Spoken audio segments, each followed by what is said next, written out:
nazwa bilamba na ye, sous-vêtement na ye, na sengle na ye, na bimangu na ndako nganga. Nalobaka na nganga ke, mwasi nyonso ya coucher na ye. Dès que ye basisi ko coucher na ye, mwasi wana bakoma na infection lokola mbasu.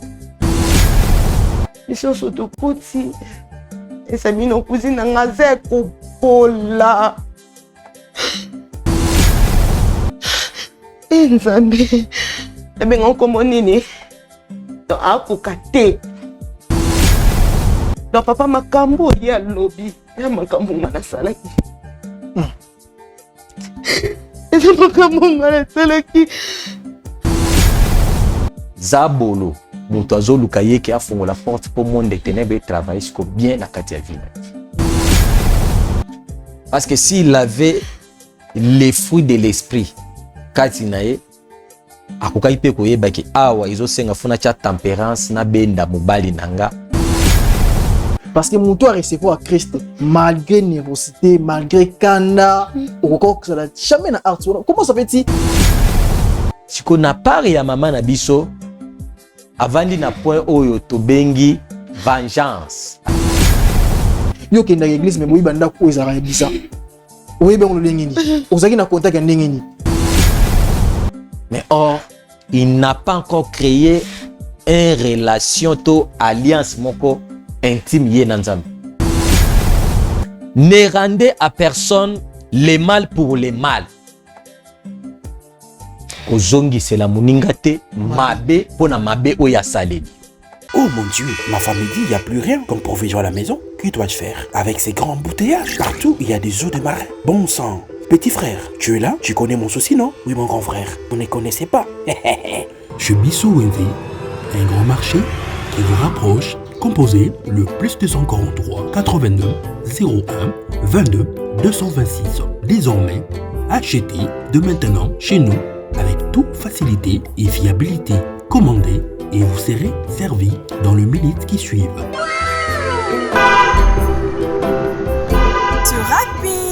Aussitôt commandé, aussitôt livré. Waouh! Merci chez Bissou Wendy. 2 articles comme sac de farine, sac de manioc, sac de maïs, sac de riz, sac de semoule, carton de poulet, carton de poissons salés et tous les aliments de votre choix. Cela ne suffit pas. Nous mettons à votre disposition même le matériau des constructions comme sable, sac de ciment, barre de fer, tuyaux, béton, bois et tout consort. Chez Bissou Wendy, un grand marché proche de chez nous.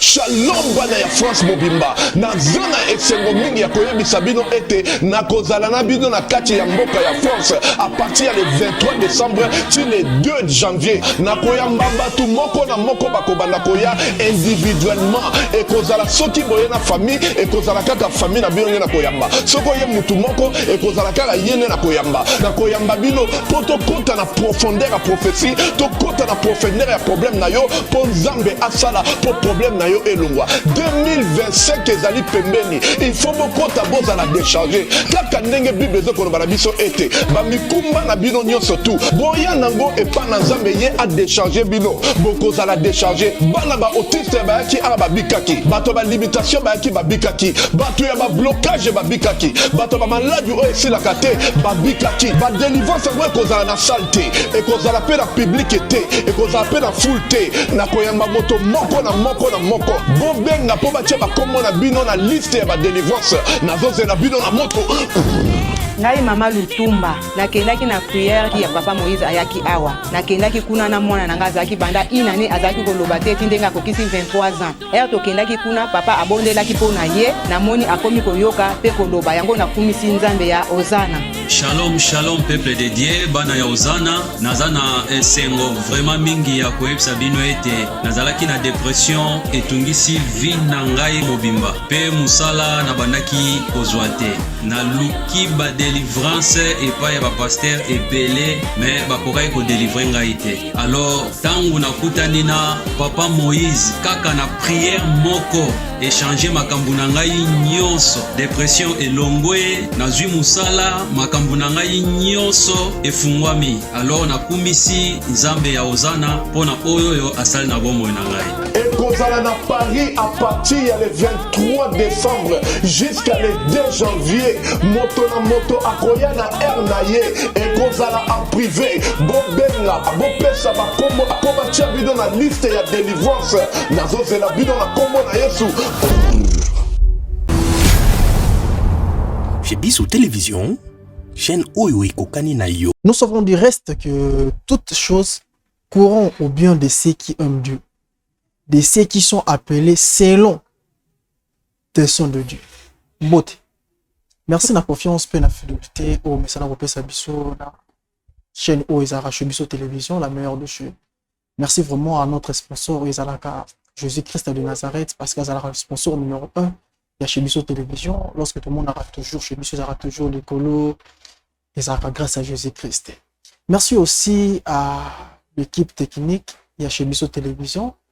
Merci vraiment Naba Héros dans l'ombre, Wanamoni, Papa de Bichou Solo, ainsi que Papa Wilson et Ndeko Louange Matin. Merci vraiment à Moussa Gitoro Bossa la casa chez Bissou Télévision. Merci aussi à mes parents parce que Nakanda Nabangondi Salike, Ngalona Zala, connu na Mokili. Zaki parce que Balingaki, Penzamba Zaki sur Bango. Merci à Chantal Silendoko, merci aussi à Floris Silendoko. Parents nangai, basali ke le monde a TP zala bangai. Merci aussi à le président Chekimo Kadi pour nous sangai confiance. Merci patron parce que eza chose facilité na mutu nyonso a se passer na émission na kata chez Bissou Télévision. Bande ko balandi to kutani sur na émission otobengaka derrière le masque. Pourquoi derrière le masque? Émission derrière le masque eza une émission oyo il y a certains de gens au bayaka auprès pour nous confesser, pour nous roba babi au basali. Alors, babi au basali, basala ango juste la volonté, le normalité. Bamisu basala ango na se yakanda, bamisu basala ango na se émotion et le roman à s'attendre qui même pas que ekoki comme là un jour. Yango moni to posara bango balata masque. Merci na yo mutu zora opportunité du baku ya kolanda émission derrière le masque. Émission derrière le masque na olinga mutu nyonso oyo akoswa ndakisa wana ala démission lolingi singeli. Merci pe na bandeko nyonso ba contribuaka 1 plus na bango $1 na bango pona orphelinat Bravo Jésus. Orphelinat Bravo Jésus bazaki na organisation ya milulu oyo sala moi na mois de décembre oyo. J'espère que déjà à partir ya le 20 pour que to comme le 24 ou le 25 décembre ba refléter na bana Noël mais vous permettre orphelinat Bravo Jésus atambola na 10 orphelinat pour na repesa don na yete pour na kosunga ba orphelin o bazana ba orphelinat mosusu yango biso ba oyo tozui message wana soki nzamba touché au cœur le fils que $1 na yo $2 na yo ata $20 na yo et kozala malamu pour na kosunga bana wana balia bamela bazala a bonne santé. Bandeko balandi nazanga mote na kati ya plateau ya lelo nazana l'homme de Dieu Papa Thomas Fabien et to communiquer un peu que soit na Papa Thomas pour que toyeba problème nini mama ye nango masa na poser solution na likambo. L'homme de Dieu na pesi bino mbote. Bonjour papa. Bonjour papa Eli. Pato sepeli soko yamba bino na kati ya chaîne Oyo chez Bissou Télévision parce que oyo ezala randa kuna yo boni musala na nzambe je suis que bapate na nzambe. Musala nzambe ezokende malamu.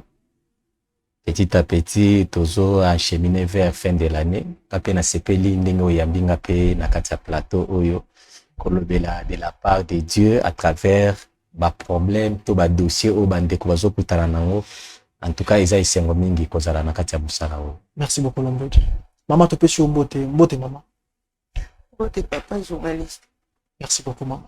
L'homme de Dieu, sur votre permission, tu ne peux jamais pour dérouler une mission ça pour toi. Qui te grâce à Nzambe à Tambo Sabiso comme Alpha P à Sabiso le Colombien sur votre permission sur votre besoin ça le comme et par exemple avec plaisir papa Eli to Sambeli. Merci papa. Majesté, le roi de gloire, Seigneur Jésus-Christ, na tondi pe na commission kolo pona moma oyo. Merci pour la disponibilité na au Seigneur ko pesa biso na kati ya émission pe na espace oyo. Seigneur, tolingi ete grâce na yo ezala kati na biso à travers problème ya ndeko na biso kolo Yesu omimonisa na kati ya bomoi na ye pe kolo Yesu sunga baye bakoki kokutana na likambo ezali semblable na oya ye kolo eke batikala kokutana na porte de sortie te.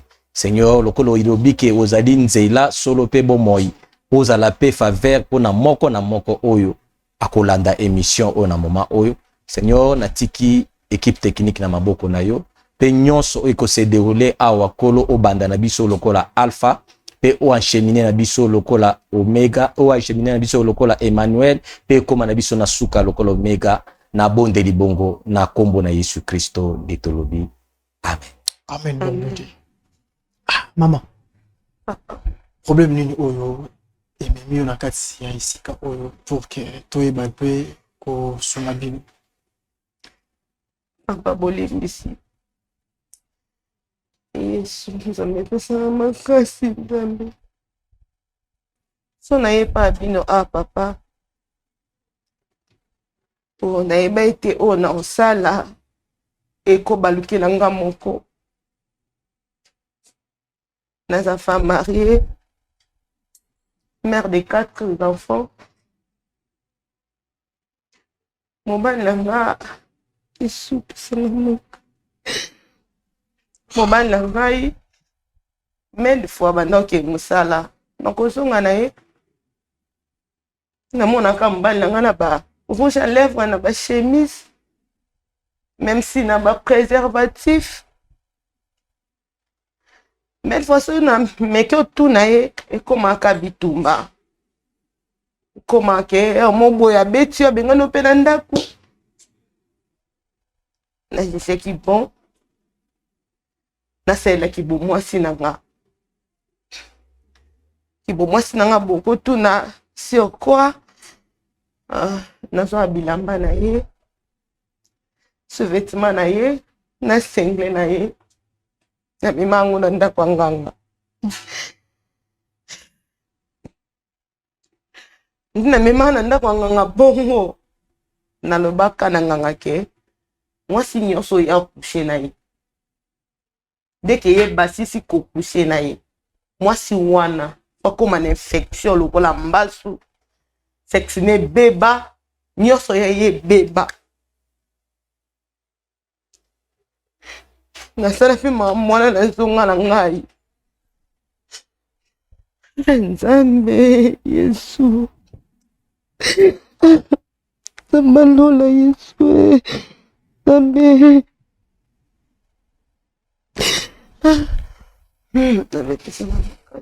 nakozonga na nga banepeleka nango ebele nayeba te nzandi mobali na nga ndakakenda babuso banakenda kosala mille fois naza na cousine na nga mo azalaki na Brazzaville enfin na Brazzaville koyane mpe na kini moi je ne savais pas que ana kini cousine na ye koya cousine na nga komobela famille tokaka azobela noko ya obengisa biso nyonso po tokutana mpe bandeni tokosala mpo ndeko na biso azobela Yesu ramboye nakokoma tokomi Yesu Nzambe na mama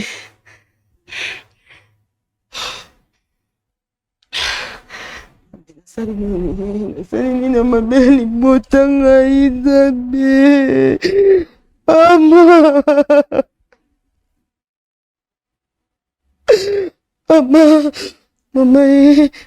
mama papa s'il vous plaît tu es bien que les autres dérangent bien ça là moi est fort tu as expliqué le ligne où les cinq l'ami pour que l'homme de Dieu aille bas moyen ni ou akoki pour ça là appui na problème oyo et même si parce que jusqu'à maintenant pour comprendre même rien celui qui ose émotionner, celui qui ose en associer, mais avoir la capacité on a coupé sa biso fait les cambo ainsi que événement ma cambo et salami pour tout balolenge ni ya et de nabiso na part. Merci. Na kokende nde tokendaki epanoko osi nanga azaki wana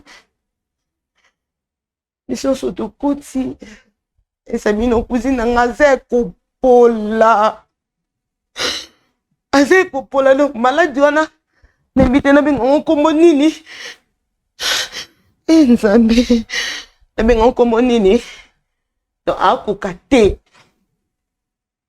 bandoko batuni oyibi eloko ya bato na brasa kuna benini abi nayibi eloko ya mutu te nasali mpe mutu mabe te kasi boye nini Gisele nini ezokomela boye ayebisinga yanto tosolola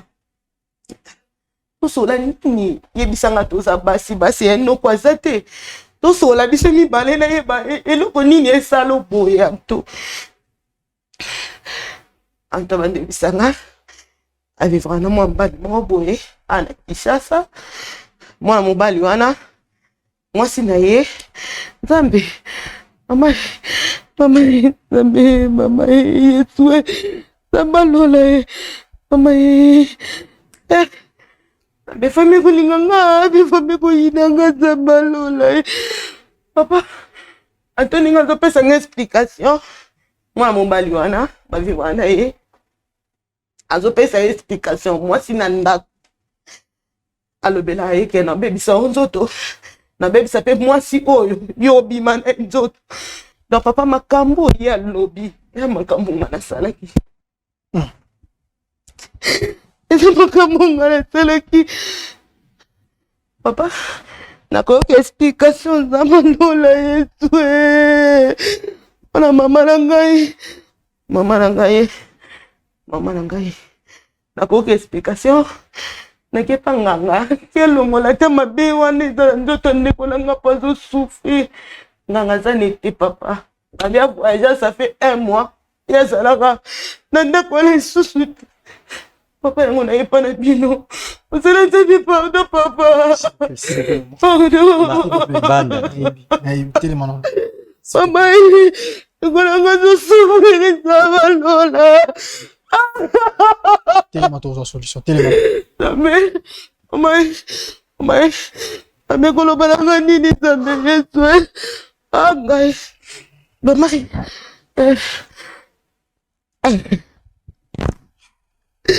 bamari mama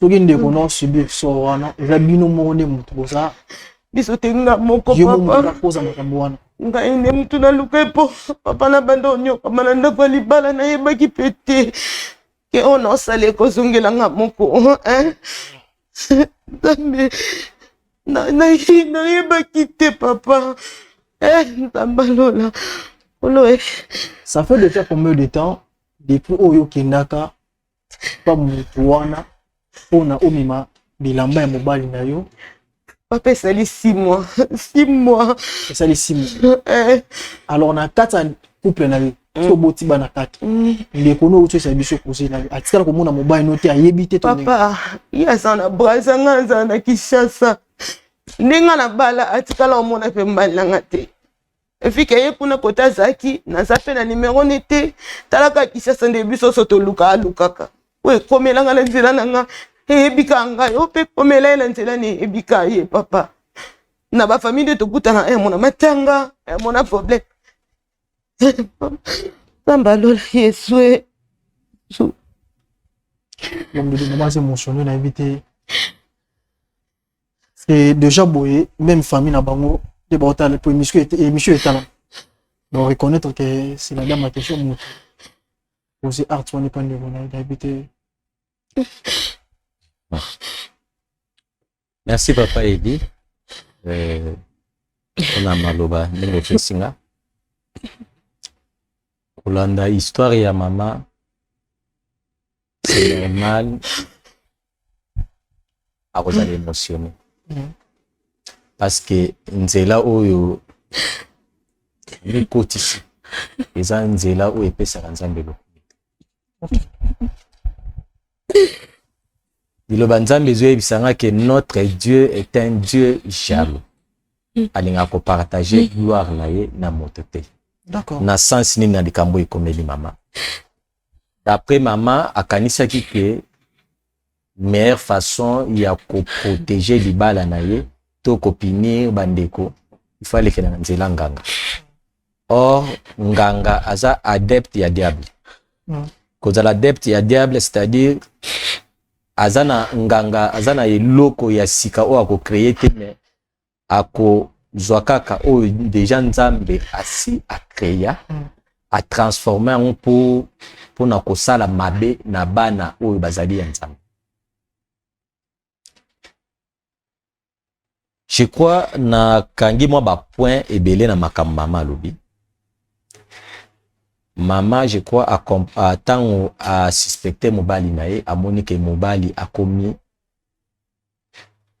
ou a créé déjà nzela mususu o ezali libanda ya nzela oyo ya zalaki na ya libala nae d'où idée eyeli mama na mutu nae a se venger to a punir mutu o azali à la base ya trouble o ezana kati ya couple na bango. Or ce n'est pas ça qui est la solution. D'accord.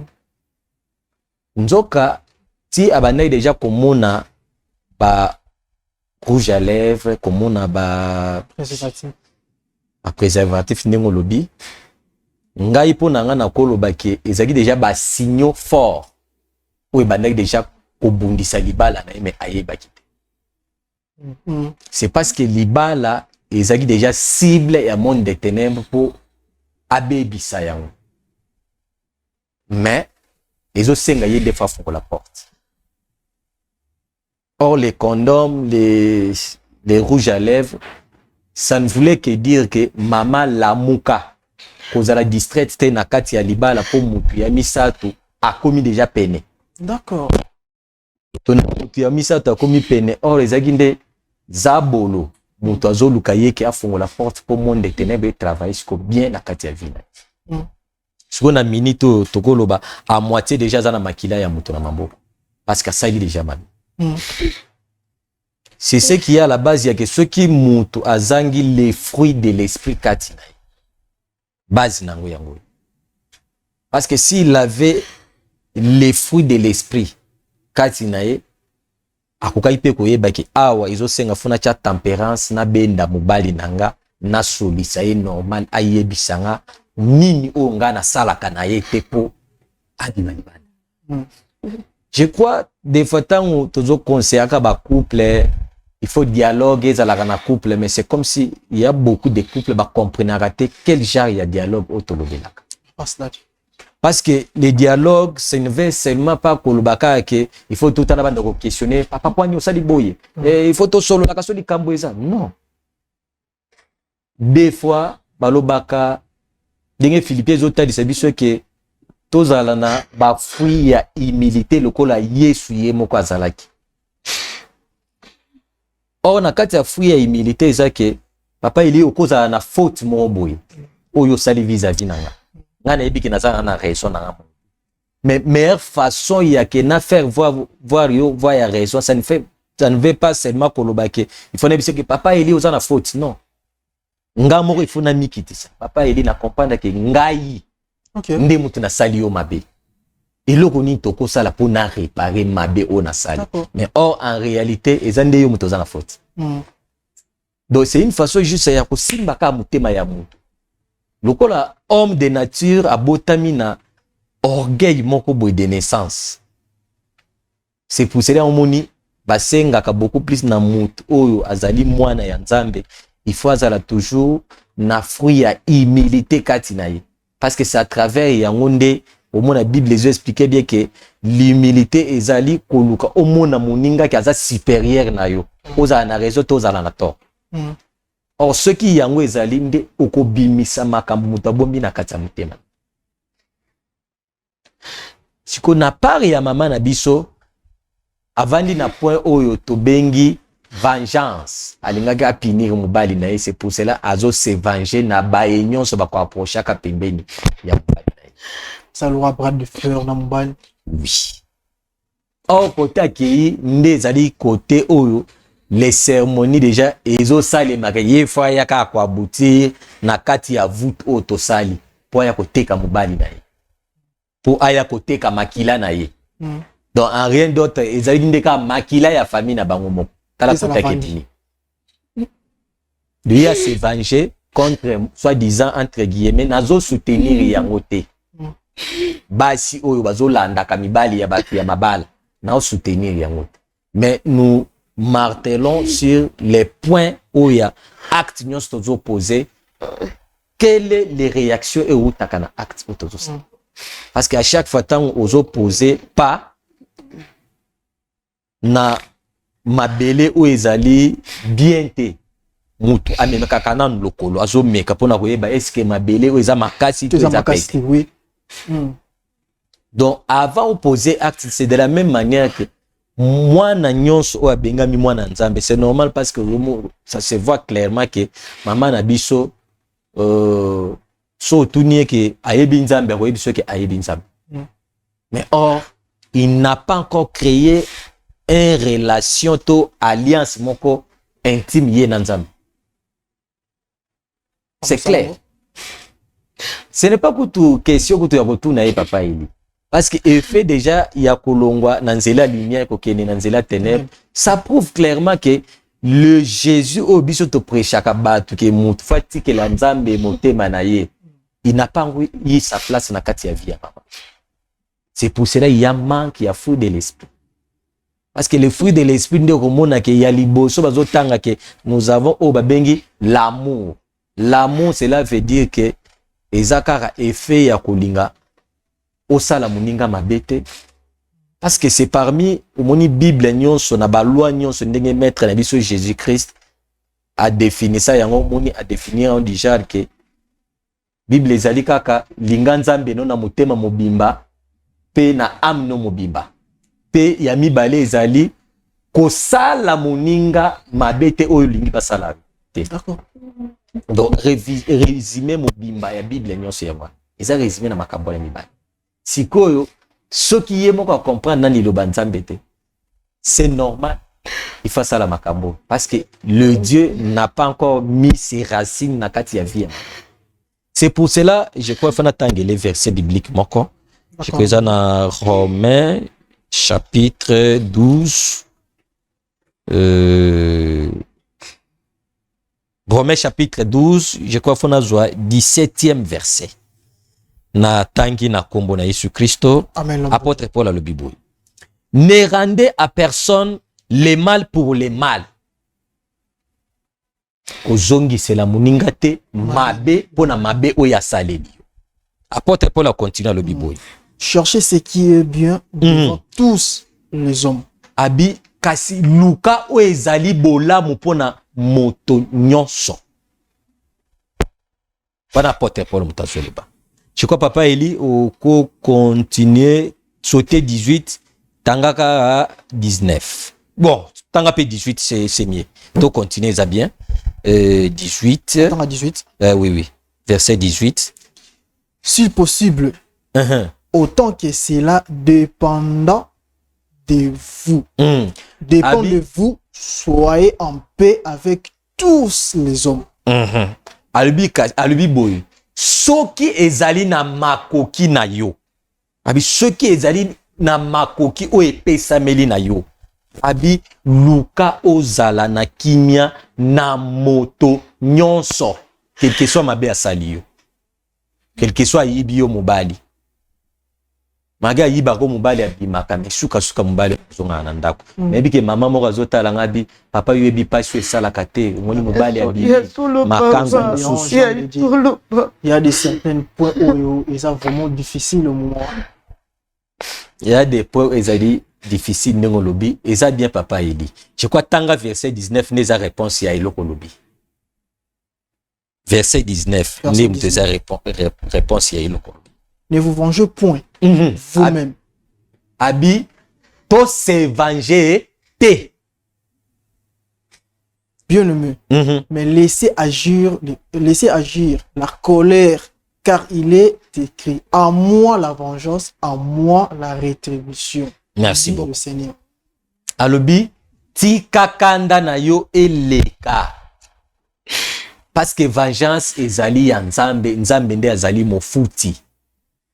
Or, na point ozalaki nango, il n'y avait que clairement oyo tolobaka na iloba nzambe lobi Jean 10:10. Voleur déjà sa telemaki.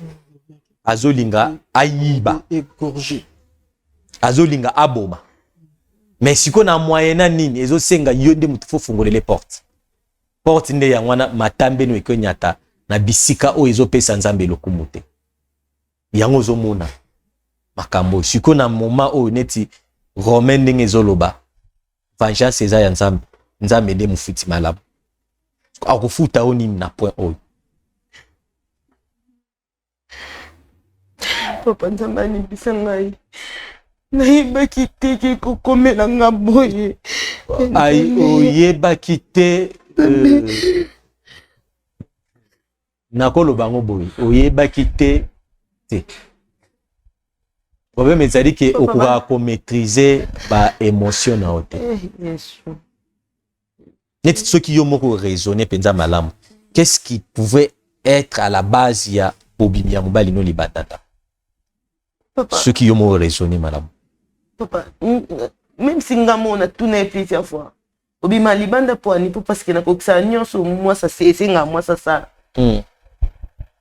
Ando ibsange lote papa. Selon bino moko remarqué peut-être que osala mabe mo bosala ka. Papa na remarqué mabe moko te. Ezala bongo. Omoni mutu o azana kati ya faute. Il suffit azala humble. Ndako comprendre que awa na sali mbeba. Des fois il arrive des fois bosala ba dispute na kati ya ndako.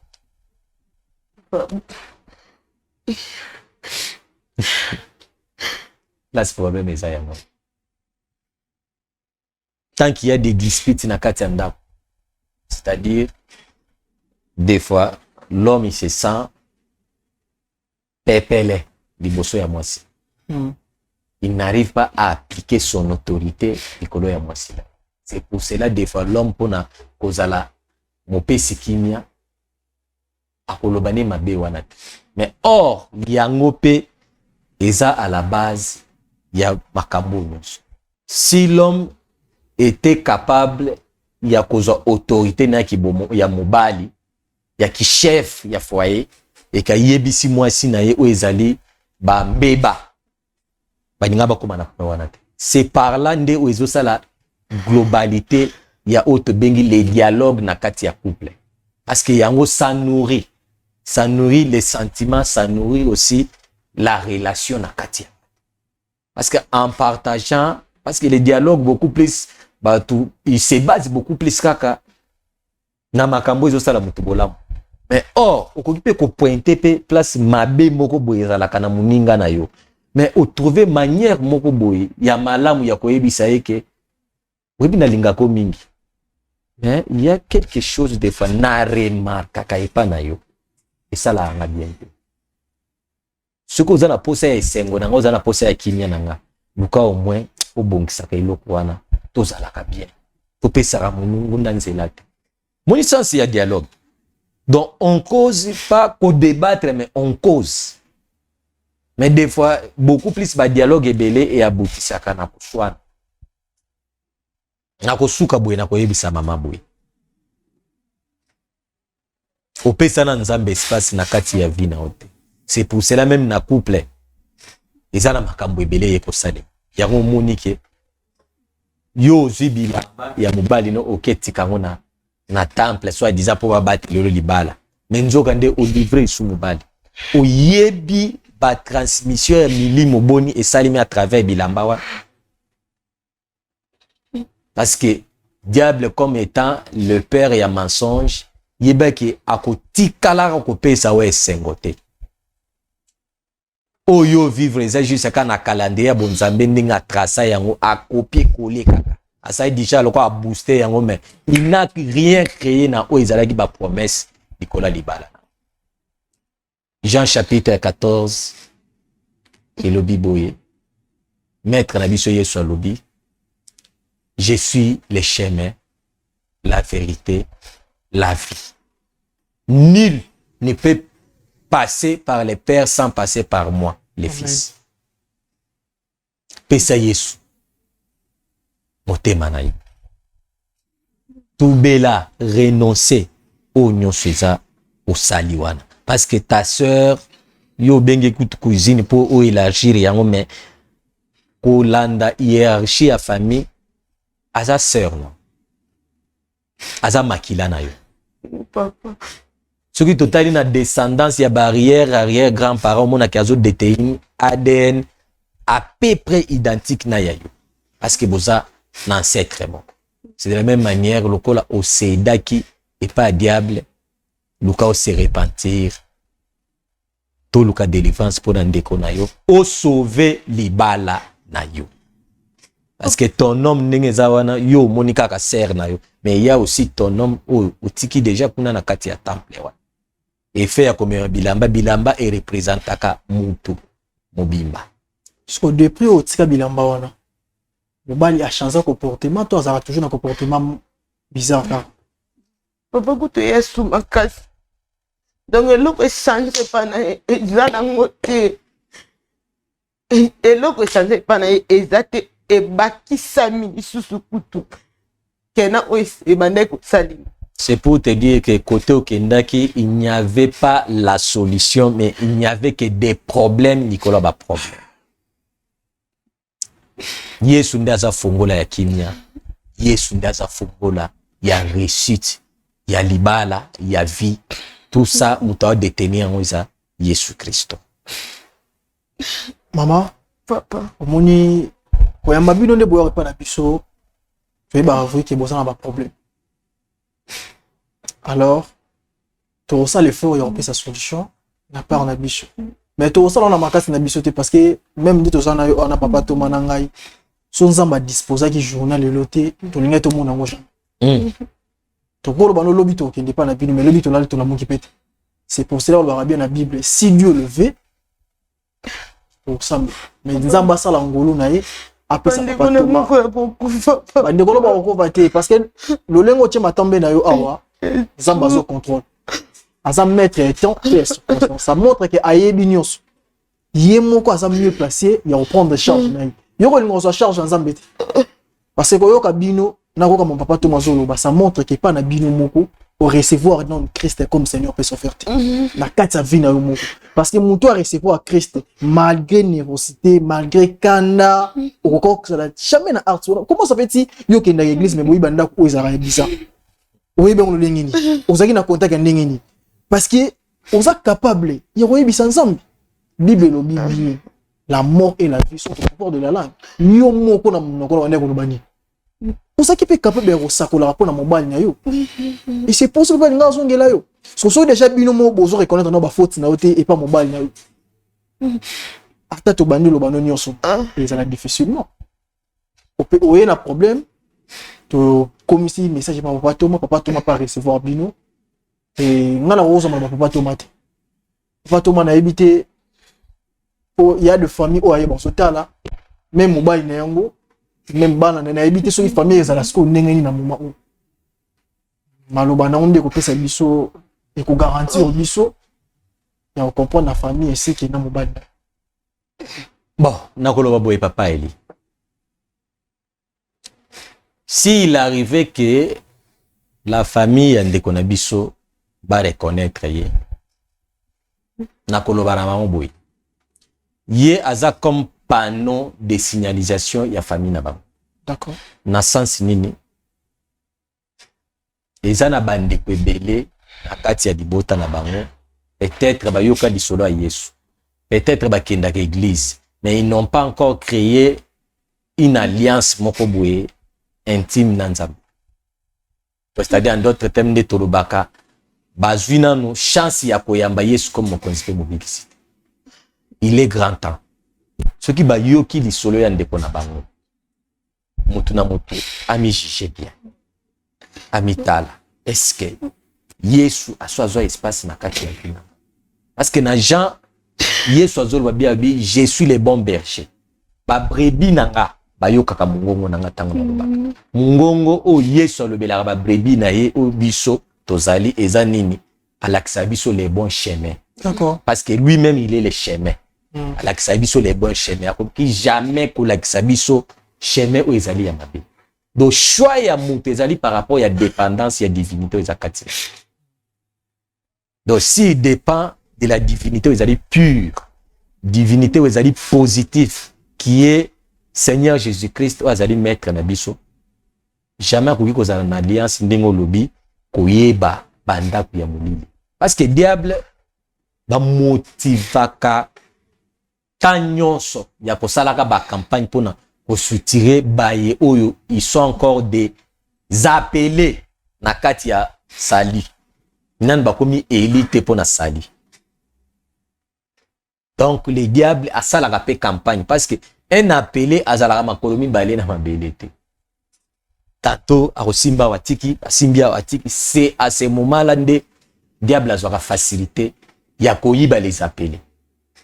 C'est pour cela on moni que na élection ya bato oyo basa promis on a royaume des cieux.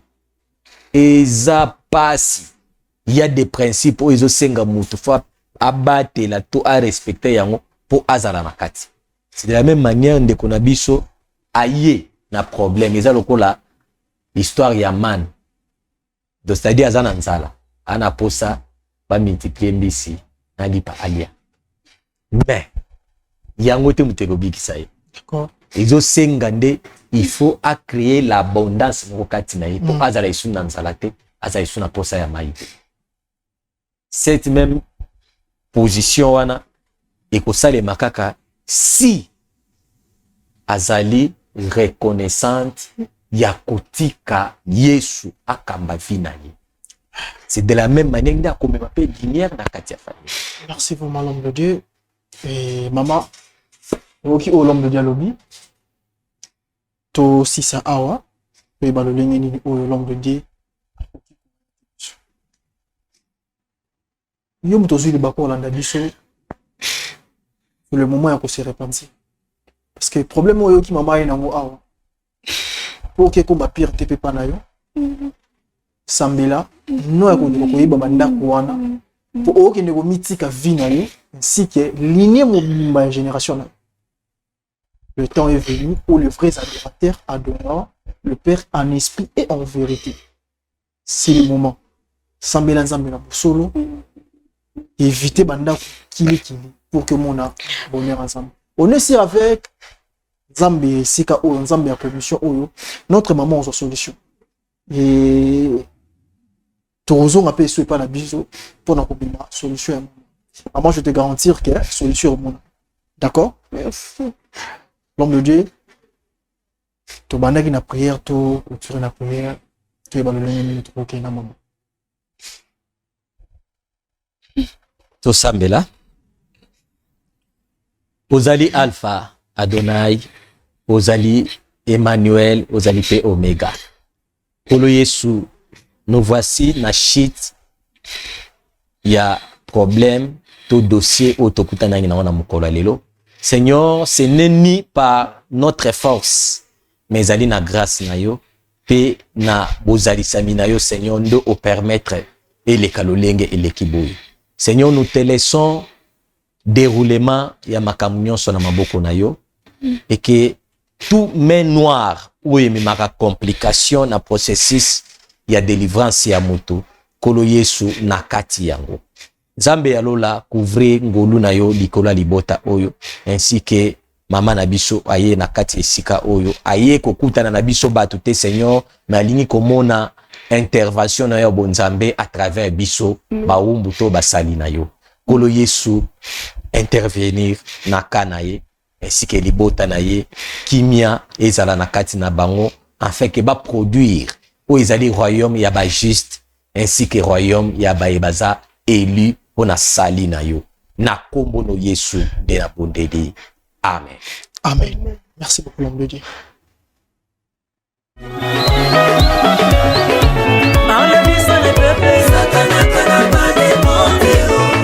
Voilà, Jéricho spécial. Jéricho spécial, ils ont moment pour enseignement, il y a prière, moment où présence ensemble, et ça va ma casser pour la famille. Il y a notre invité au Yaka du 24 novembre, dimanche, jusqu'au 22 décembre, dimanche également. Premier dimanche, on a 24 novembre, et ça, à 15h de Tobani. Et le reste à jour, dans la semaine, ça, 17h à 19h30. Dimanche à 4h, ils ont 8h30 jusqu'à 12h30. Mais dimanche à Souka le 22 décembre, et vous allez clôture à 15h. Thème na biso ça en ces temps de la fin. Soyez puissants en parole et en œuvre. Yaka bineme na libota mobimba na Veni Baboro numéro 6 bis na Yolo Sud na commune Kala. Et si ka kobombate. Bineme yaka nzambe na biso Jésus-Christ a kosalela yo pe libota na mobimba. Boya ebele. Ale biso de bébé. Sakana kana ba de monte. Zambalo la papa. Sakana kana ba de monte. Ale biso de bébé. Sakana kana ba de monte. Ya biso wasala bika. Allô? Allô Masasi. Ya Masasi. Boni mama kuna na homme de veillard misunga. Naza déjà na misunga homme de veillard. Au moni tant maman a piqué crise. Alors na oki bien te. Tant bazo sengo mbongo, yo tindi mbongo, bango bale ba songe ba kati ba songe ba memel ba dispensaire a mike. Et là sunde ngona te maman. Mena poto na kishasa la même chose. Et loko zo sepeli sanga. Banda mama koma na misunga homme de veillard. Ko tali maman. Oh maman zongi lokola bébé, bazo zo soya maman. Oh, mais là so moni maman, maman zongi chenit. Maman zo lia 3 fois. Tongo medi popo. Deko nanga elo musu sepeli singai. Misunga homme de veillard. Webi ke bana courant zo kata na ti. So que ça dit manœuvre, pano ya li temps. Bana lumière 24h/24h. Et puis connexion internet et vanda. Et puis soki mama ayoki mal à l'aise ou bien mutu pasi nzoto déranger. Kaka na mutu na place à la liwana a fini bouton rouge. Docteur Mbango azana kati, c'est pourquoi homme de veillard misunga ezana kati ya clinique misunga. Donc so futi mbango nozo regretter te. Ah ouais, tu bien na wezali ba minganga bazo sala mama contrôle chaque semaine.